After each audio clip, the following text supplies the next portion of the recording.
we are looking at the blessings of being young. Young. What does it mean to be young? Young means a young, young version of everybody. Everything that is living goes through stages, and the early stage of everything is the young stage. That's what is called the young stage. So when you are in a fetus in your mother's womb, you are the at the youngest stage of your life, you know.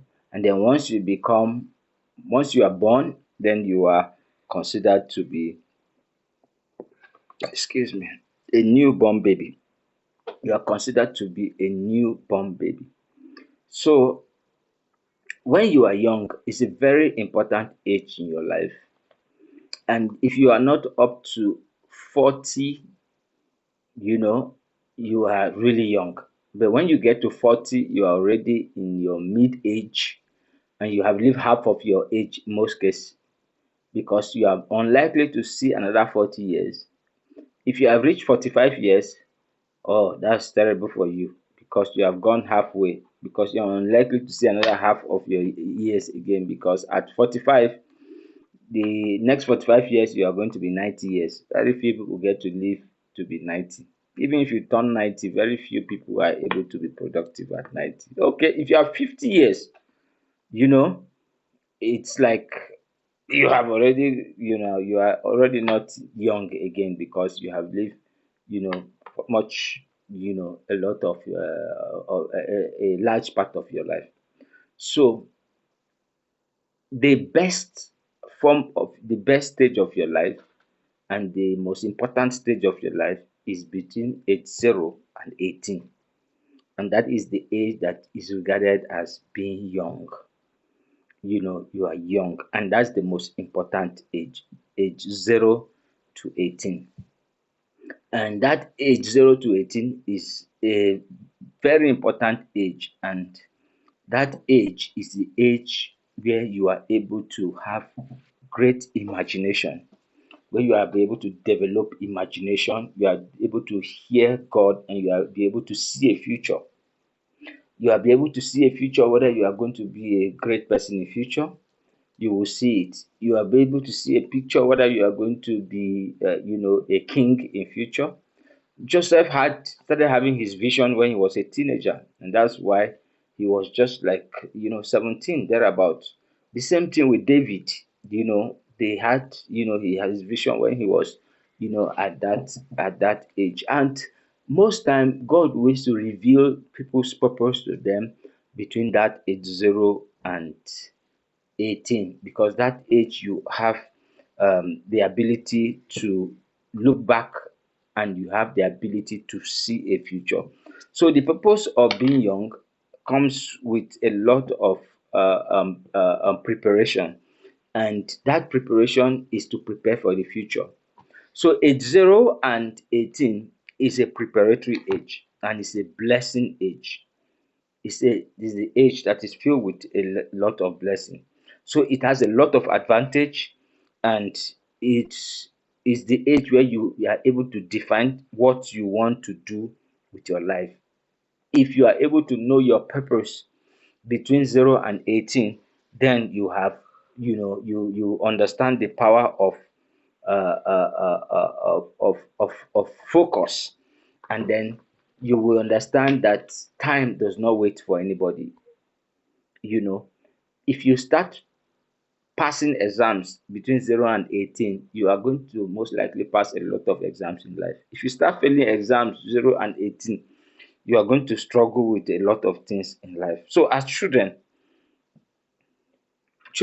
are 0 to 18 are people who have a lot of time in their hands, and they are supposed to be people who are under authority, the authority of a father, that's parents, authority of a guardian, authority of a teacher if they're in school. You know, if they are in any community, they are under supervision. They are under supervision. So they are under all of these authority to guide them, because at that age you need a lot of guidance, you need to take a lot of instruction, to be able to live in life. So as you grow up, all the teachers that you have in your life, their influence start dropping. You grow up after 18, you realize that nobody will start controlling you again as much as they are controlling you when you are less than 18. Both your teachers, both your parents, and all of that. But before that age 18, if you have not developed certain skills of life, certain skills, professional skills, ability to control your life, ability to build your life, you are going to have a lot of problem. Now let's look at the Bible. First Peter chapter 1 verse 3 and 4 and see what God says there. Let's build on that. First Peter chapter 1 verse 3 and 4. What a God we have, and how fortunate we are to have him, this Father of our Master Jesus. Because Jesus was raised from the dead, we've been given a brand new life and have everything to live for, including a future in heaven, and the future starts now. Please, can you read it again? Read verse 4. We've been given a brand new life and have everything to live for, including a future in heaven, and the future starts now. Now, the Bible says we have been given a brand new life and everything we need for now and the future. So, as a Christian, you have a huge advantage because you have God, you have faith, and you have a future. As in, you have you as a gift, being young, as a young person, you have God, and then you have a future. And God has given us everything we need to prepare for that future. That's what we see in First Peter chapter 9. Everything you need. So if you still have your parents, you already have, even if you don't have parents, God always provides a way of giving you a parent. So it's a big mistake to think that being young is just for enjoyment. You just want to sleep and just be enjoying yourself. You don't want to build anything, you don't want to develop anything. You don't know that everything you develop when you are young is what will sustain you when you are old. So when you are an adolescent or a teenager, it's a great and advantageous time. You have great advantage to with time, because the the younger you are, the faster you will realize that you don't have time.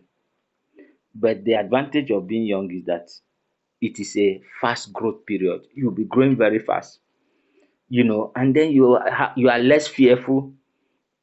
At this stage, you are more advantage, what they call it, adventurous. You know, for example, we went to Millennium Magic Land. You see that some of us are afraid of certain things. But when you are young, you can take, you are less fearful, you want to venture into a lot of that. So if you don't build a strong habit, during this season, you are going to be somebody who will not be able to achieve a lot in life, because you have to form strong skills.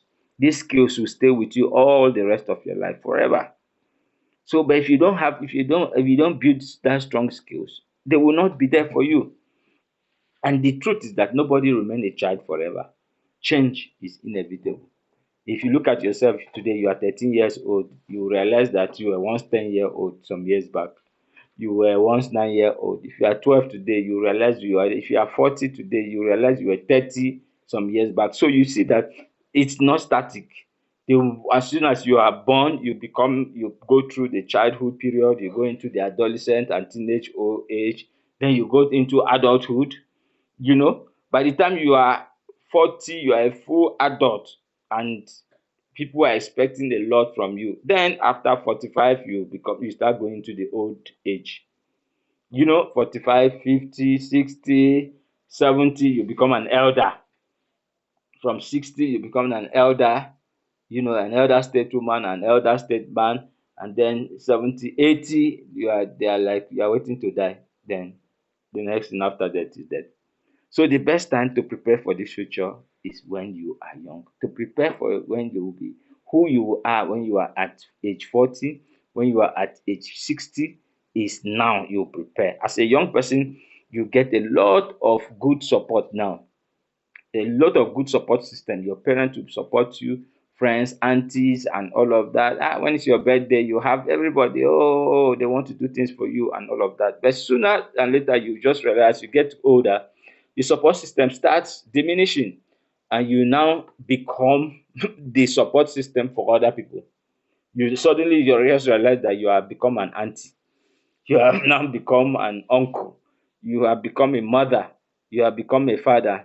So you must fight the myth that I still have time. A lot of time, because you are 13 years, oh, I still have time, I still have 4 years, or 5 years to be 18. You don't have time, or I am 12 years, or I'm 11 years, I still have time. No, change comes every second, and every second becomes minute, every minute become hour, every hour become a day, and our days turn into what?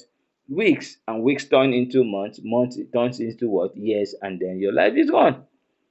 So when you think you have time, you don't have time. So if you don't invest that first 18 years of your life, which is the best year for the development, you will not get it back again. Anything you don't do between now and 18, that time is gone. So you must have a physical, psychological, and spiritual and emotional goals to achieve before you are 18. You ask yourself, before you am 18, what kind of person do I want to look like? Do I want to look malnourished? Do I want to look like, I don't want, I'll be 18, I'll look like 10 years old? So if that's the picture you have, fine. You have a physical goal. You want to, like, oh, by the time I'm 18, I want to look healthy, I want to look strong. Whatever goal you have to start building them now. Psychologically, when I'm 18, do I want to be strong and independent? Do I want to be somebody that can be pushed aside easily? I will be depending on people's opinion, or I don't know who I am and what I need to do. Or spiritually, or at 18, do I need to be somebody who I'll be looking for, who will pray for me? I cannot pray for myself. I don't have a relationship with God. You know, what if suddenly the person I'm depending on spiritually is not there? At 18, what kind of emotional person do I want to be? Talking about your emotional goal. Do you want to be somebody that is a very angry somebody, very edgy, or you want to be a calm person? You want to be focused, you want to be intelligent. So you must have all of those goals. And at 18, you must understand your purpose. You must have those goals that are in line with your purpose. So to understand the purpose of being young, you need to have goals. And those goals must be tied to physical, psychological, spiritual, and what? Emotional. And also, that's at 18. But after 18, you must now add financial goals. What kind of person do you want to be financially? Do you want to be a beggar, begging people left and right? So goals will help you to be organized. It will help you to be productive, and goals must be written down and visited at least once in a week, once in 2 weeks. You go and look at your goals to see that you are achieving them. So before you are 18, you should begin to write out the kind of spouse that you need to have. What kind of husband do I want? Write how he should look, what kind of behavior he should have, and all of that. Before I was 18, I had all of that written down. I started listening and reading books on marriage because I wanted to have a blissful marriage in the future. So at 18, I was not ready for marriage, but I was already preparing for marriage. At 18, you may want to be a great leader in this world. So you may not become that great leader, but you start reading and preparing yourself for that. You start equipping yourself, not only academic books where you pass your exams, that's all. No. Or what you learn in school is just one side of life. You cannot succeed in life with only what you learn. What you help you succeed in life, your self-education, what you educate yourself, the ones that you are passionate about, that you go out to read educational book, inspirational book, motivational books, and then you build yourself. So set goals to cover all these major parts of your life. Your relationship with God is very important. And like I said, self-development, will help you to fulfill your purpose. So um when you are young like this, a time where you are not thinking of food because your parents will provide food for you, but you can think of using your small money to get things like books, to use your data to read very educative books, and that will help you. And so for you to move and succeed at 18, before you are 18, at this young age, those your goals, you must look at them and make sure that whatever you are doing every day, every hour, every week, every month is in line with your goals. What are your educational goals? At 18, you are set to get to the university. At 18, you are already in the university. So what kind of student do you want to go? Do you want to have a scholarship? This is the time to make that plan. Do you want to go to an Ivy League institution? This is the time to make that plan. Do you want to have a graduate with a first class? This is the time to set all those goals. You know, you set the kind of goals that you want, and then you begin to build your life. Even the vocational skills you want to have. At 18, do you want to know how to play musical instrument? Do you want to be a footballer? For example, now all the great footballers that you see, many of them at 18 they were already half star or even star in football. So you cannot wake up at 18 and say that's when you want to become Messi or Mbappe or whatever. No, at 18 you have already built football skills. The same thing at 18, musical skills. At 18, computer skills. At 18, technical skills. At 18, if you want to be a preacher, at 18 you're already building skills to preach. You're already studying the Bible, you have read the Bible. So you set those goals seriously, manage them, and and sometimes you put yourself in your own prison so that you don't get distracted, because people, your classmates, your friends, that's where they call the problem with peer pressure. They don't have the same goals that you have. They don't know where you are coming from, they don't know where you are going to. So if you want to be a bandwagon and be following them, you will never achieve your goal. So you build your own prison. They will not like you because because they don't know where you are coming from, they don't know where you are going to. But you set up your own prison and develop your life. Have those your professional goals met, have those your academic goals well met. Who you want to become as an adult is what is the vision that you start seeing before you are 18. So what vision are you seeing now that you are not yet 18? That vision that you are seeing will determine the kind of adult you will be. So ask questions. Who am I? Why am I here? What can I do? What do I need to do to attain this my goals? All those questions you ask them, to help you. You set goals around your character, which is very important, because at 18, if you don't have good character, I see some people who just behave anyhow. They are very disrespectful, because the character you learn at before you are 18 will help you to be a respectful person. At 18, if you have developed a bad habit, eating habit, you realize that you grow up having issues with eating. You start having health issues because you are not eating well. So you must eat well. Build the habit of eating well. At 18, you must also value your family. Before you are 18, you value your family so that you don't grow up without a family. You don't grow up in a situation where you are constantly at war with your family. No, you must build skills, that will help you, have a good family. And that is why when you are young, you must learn to respect your parents, you must learn to honor them, and they must also learn to take care of you and be there for you.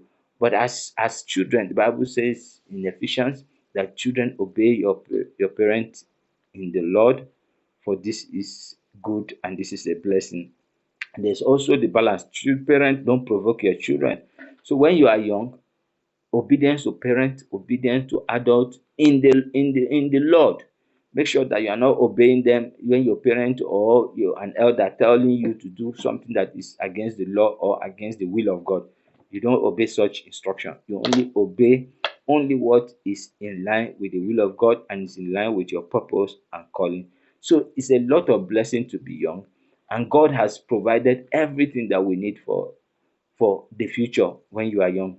When you are born, you came with a package, you came with everything that you need.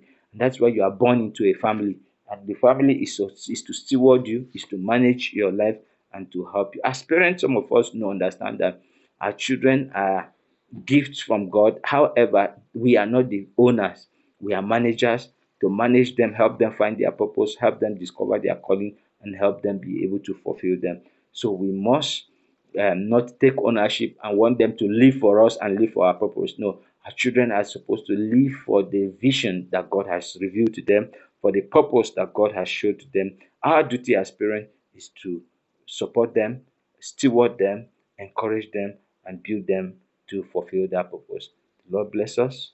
The Lord bless you as you take advantage of your youthful age and build your life and build a future. God bless you.